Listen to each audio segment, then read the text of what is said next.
하면 모든 것을 다 변화시킬 수 있는 능력이 하나님에게 있다라고 하는 것이 바로 성경이 이야기하는 것이고요. 루터가 지금 이야기하는 전능하사 천지를 만드신 하나님 아버지를 내가 믿습니다라고 하는 그 짧은 구절 속에 그 메시지가 담겨 있습니다. 자네가 입으로 고백하는 것처럼 자네 자신, 그리고 자네가 아는 것, 할 수 있는 것, 성취할 수 있는 것 모두 다 주님의 손 안에 든 피조물일 뿐일세. 그러니 자네 존재만으로는 아무것도 아니고 자네 창조주라고 하는 사실 외에는 아무것도 자랑할 게 없다네. 주님은 마음만 먹으면 언제라도 자네를 흔적도 없이 지워버릴 수도 있는 그런 분이라네. 이성은 이런 신비한 빛에 대해서 아무것도 모른다네. 수많은 지혜자들이 하늘과 땅이 무엇이고 인간과 자연이 무엇인지 알려고 했지만 아무도 답을 찾지 못했네.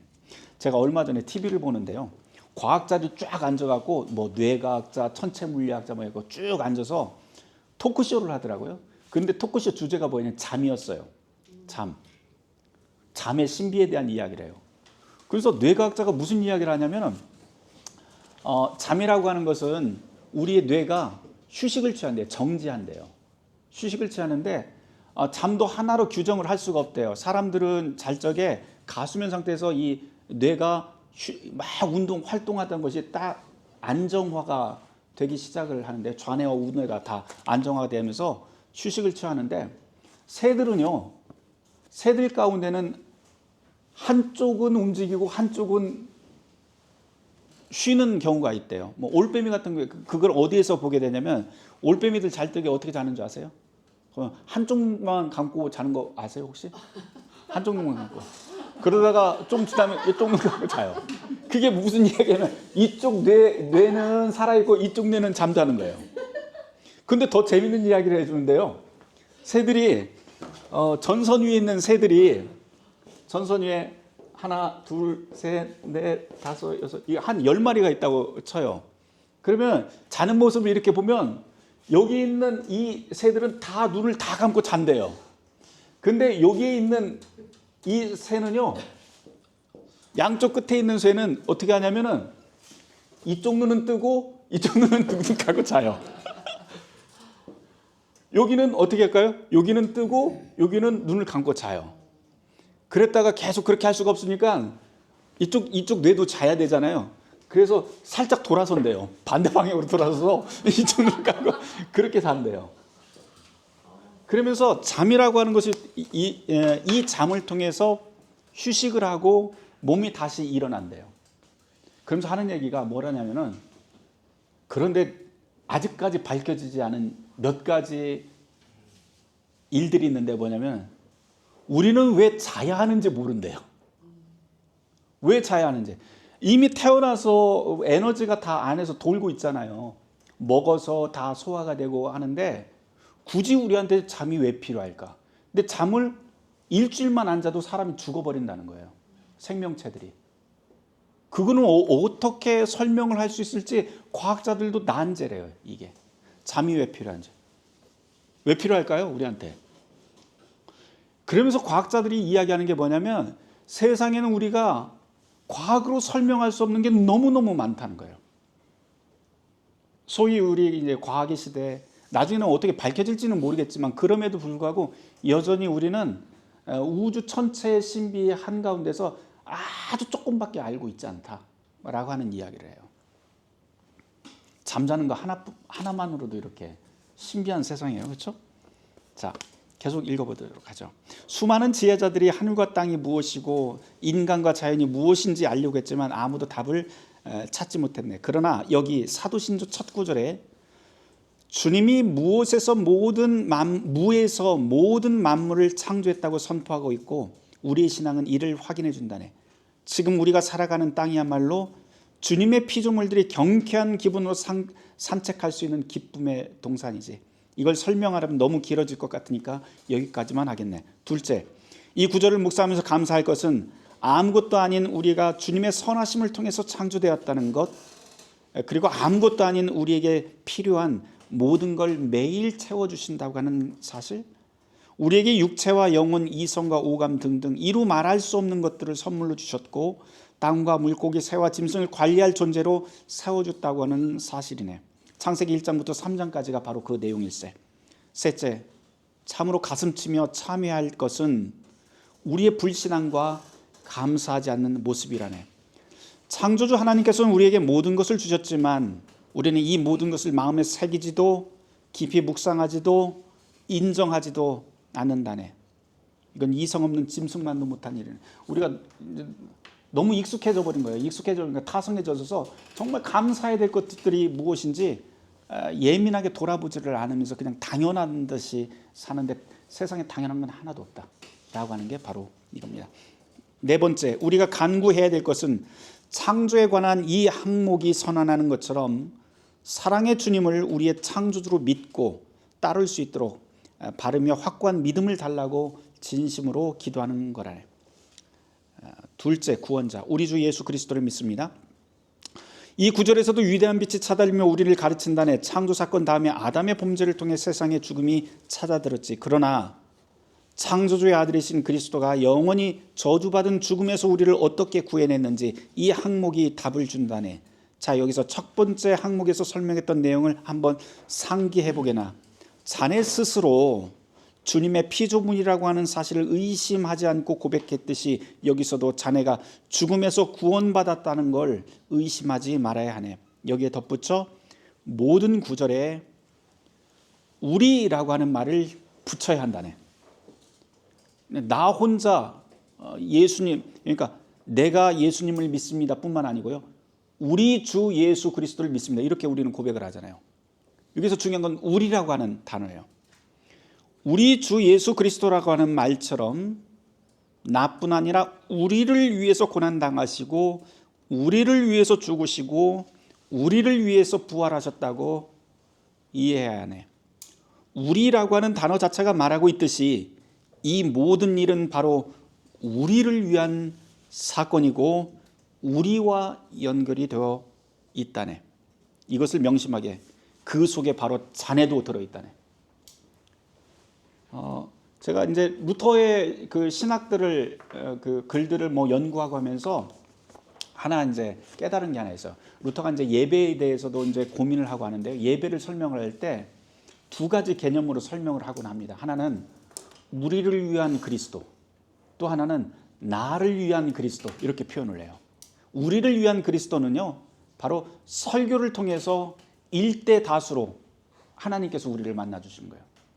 하나님께서 대언자를 통해 설교자를 통해서 말씀을 할 때 우리에게 말씀하신다. 그래서 이 말씀은 우리 모두가 다 함께 한 식구로서, 가족으로서 살아가면서 더불어서 귀한 존재로 살아가야 된다라고 하는 것을 하나님께서 말씀하신다는 거예요. 그리고 하나님께서 우리를 도우시겠다라고 하는 것을 말씀하시는 게 바로 설교의 시간, 설교 시간. 그래서 우리가 예배 주보를 보면 어떻게 되어 있어요? 말씀의 전례와, 말씀의 전례가 앞에 있죠. 말씀의 예배. 그 다음에 뭐가 있어요? 성찬의 예배. 이렇게 둘로 나눠져 있어요. 성찬의 예배는 뭐냐면, 성찬할 때 제가 여러분들에게 이 떡 줄 때 뭐라고 합니까? 이것은 당신을 위한 주님의 몸입니다. 꼭 그렇게 이야기해요. 루터가 강조하는 게 바로 이거예요. 성찬은, 말씀 설교라고 하는 것은 우리를 위한 그리스도이시지만, 은총이고 선물이지만, 성찬은 바로 나를 위한 1대1의 하나님의 선물이다라고 이야기해요. 그래서 1대1로 우리가 우리 오감을 통해서 맛보고, 그리고 나의 촉감, 그리고 모든 이 신체를 사용해서 하나님께서 만나 주시는 것, 그게 바로 이 성찬이라고 이야기를 합니다. 그리고 성찬도요, 나를 위한 성찬이지만, 나의 몸과 영혼을 위한 것이지만, 이 나를 위한 것에서 끝나지 않아요. 왜냐하면 한 식탁에서 우리가 함께 나눕니다.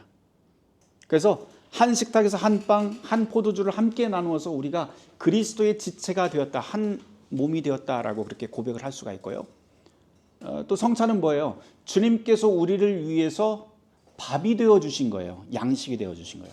우리는 먹으면서 무슨 고백을 하면 그리스도를 우리 몸 안에 모시고요, 그 다음에 예배가 끝난 다음에 파송 찬송을 부른 다음에 일상으로 돌아간다면은 내가 작은 예수가 되어서 이제 세상을 위한 밥이 됩니다. 세상을 살려내는. 그래서 루터가 계속 이야기하는 게 이거잖아요. 처음에 뭐 십계명도 그렇고 나 자신에게만 한계를 두지 않고 범위가 넓어지잖아요. 어디까지 가요? 이웃의 유익을 위해서 이웃의 명예를 드높이는 것. 바로 이곳이 바로 우리가 살아가는 이 땅이 바로 하나님이 계신 예수 그리스도가 성육하신 장소이기 때문에 그렇다는 거예요. 루터는. 그래서 우리의 믿음은 하늘 위로만 가는 게 아니에요.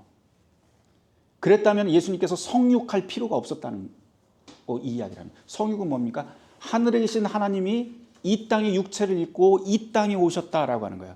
그래서 육체를 입은 우리가 참으로 하나님을 찾을 수 있는 그 장소는 저 하늘이 아니고 어디예요?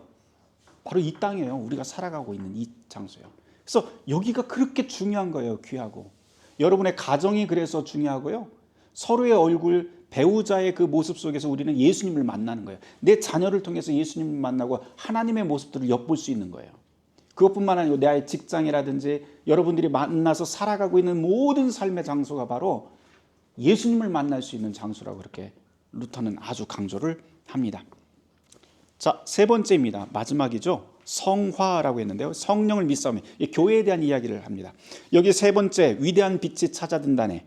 이 항목은 창조주와 구원자를 이 땅 어디서 발견할 수 있는지, 앞에서는 이제 하나님 이야기했고요, 예수님 이야기를 했는데 어디서 발견할 수 있는지, 그리고 모든 만물의 끝이 어떻게 될 것인지 바로 이 마지막 사도신조의 마지막 항목이 우리에게 알려준다네. 많은 말을 할 수 있지만 짧게 요약하면 이렇다네.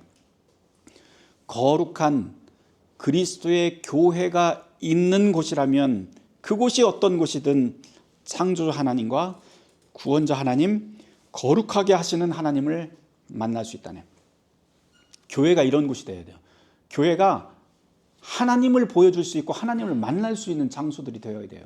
그래서 하나님께서 우리에게 우리를 불러서 말씀과 성찬으로 위로를 해주시고 안식을 주신다고 그렇게 약속을 하잖아요. 그게 예배잖아요. 그런데 교회에 와서 탈진해버리고 욕하고 열받고, 이거는 이제 교회의 모습에서 많이 떨어져 나간 거예요. 그런 곳이 아니라는 거예요. 교회는 바로 거룩한 하나님을 만날 수 있는 장소가 되야 된다. 그분은 죄의 용서를 통해서 교회를 날마다 거룩하게 하신다네. 이와 같은 사죄의 믿음이 하나님의 말씀으로 바르게 선포되고 고백되는 곳이 바로 교회라네. 여기서 자네는 성령이 교회를 통해서 어떤 일을 이루시는지 깊이 되물어야 한다네. 지난주일 저희가 이제 정책운영위원회로 모였었어요. 우리가 이제 정책운영위원회가 1년에 한 번인데 올해는 2번 하기로 해서 이제 운영위원 10분이 이제 같이 모였습니다. 근데 이제 지난주에 짧게 끝날 줄 알았더니 굉장히 길어졌어요. 주제는 하나였어요. 뭐냐면은 운영위원들이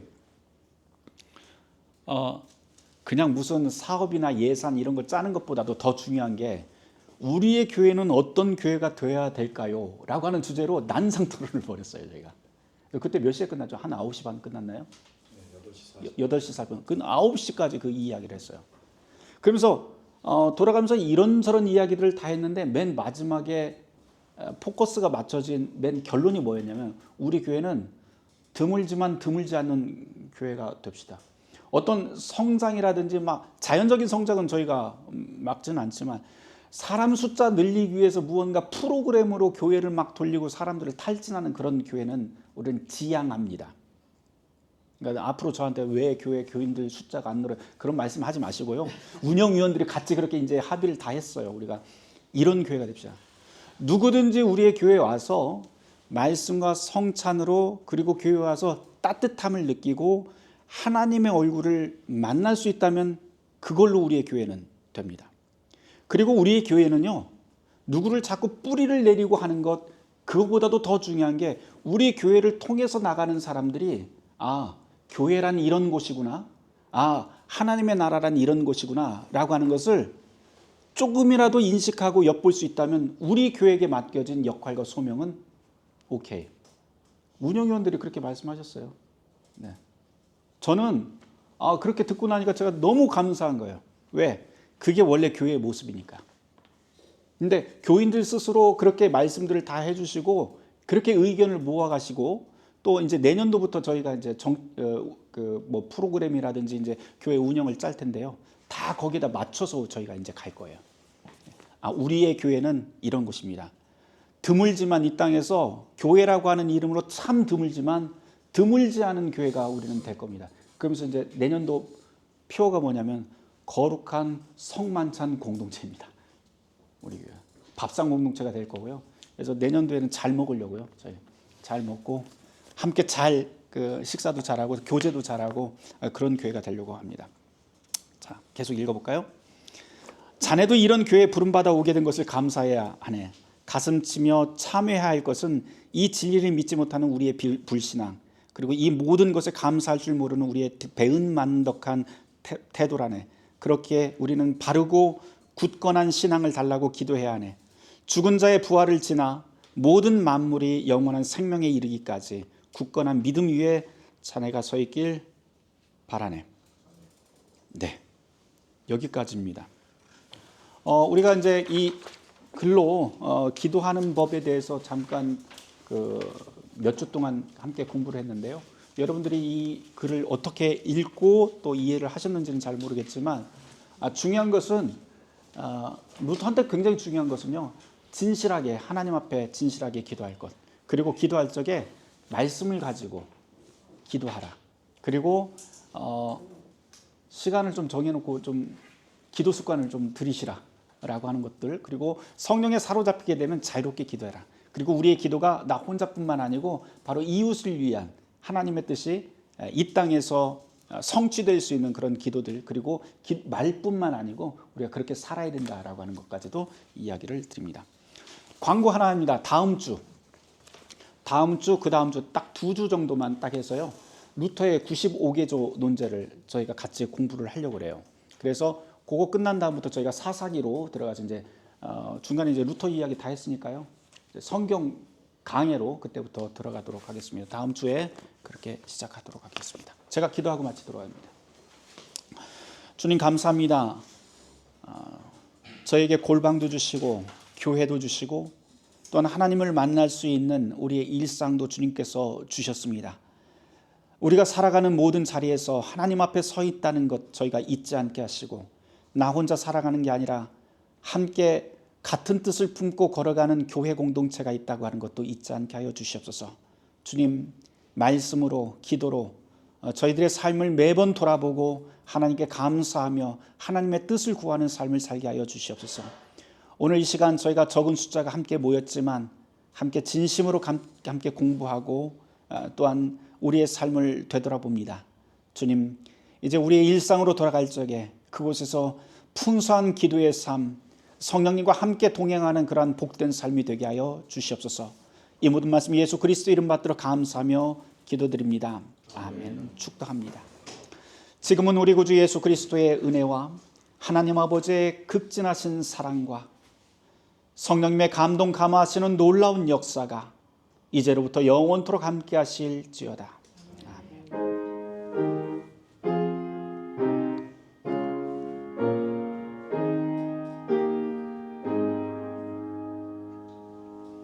감사합니다.